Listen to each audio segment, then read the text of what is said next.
ഈശോമിശിഹായ്ക്ക് സ്തുതിയായിരിക്കട്ടെ. ക്രിസ്മസ് വരവായി. എങ്ങും പ്രകാശം പരത്തുന്ന നക്ഷത്രങ്ങൾ. സദാ മിന്നിത്തിളങ്ങുന്നവയാണ് നക്ഷത്രങ്ങൾ.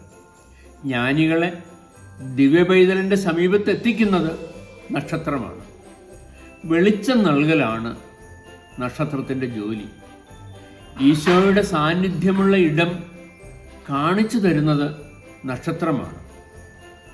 അവിടേക്ക് നയിക്കുകയാണ് നക്ഷത്രങ്ങൾ. നക്ഷത്രം മുൻപേ പോയി, ജ്ഞാനികൾ പുറകെ പോയി. നക്ഷത്രത്തെ അനുഗമിച്ചവർക്ക് ദൈവദർശന സൗഭാഗ്യം ലഭിച്ചു.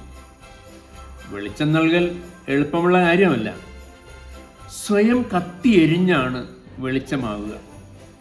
മാതാപിതാക്കൾ മക്കൾക്ക് വേണ്ടി കത്തിയെരിഞ്ഞ് വെളിച്ചം പ്രദാനം ചെയ്യുന്നു. രക്തസാക്ഷികൾ സ്വയം എരിഞ്ഞ് സഭയ്ക്ക് വെളിച്ചം നൽകി. സ്നാപക യോഹന്നാൻ ഈശോയുടെ വരവറിയിക്കുന്ന നക്ഷത്രം രക്തസാക്ഷിത്വം സ്വീകരിച്ചു.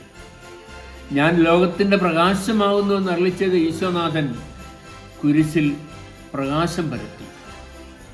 നമുക്കും വെളിച്ചം നൽകുന്നവരാകാം, പ്രകാശം പരത്തുന്നവരാകാം, അന്ധകാരത്തെ അകറ്റുന്നവരാകാം. ദൈവം അനുഗ്രഹിക്കട്ടെ. ആമേൻ.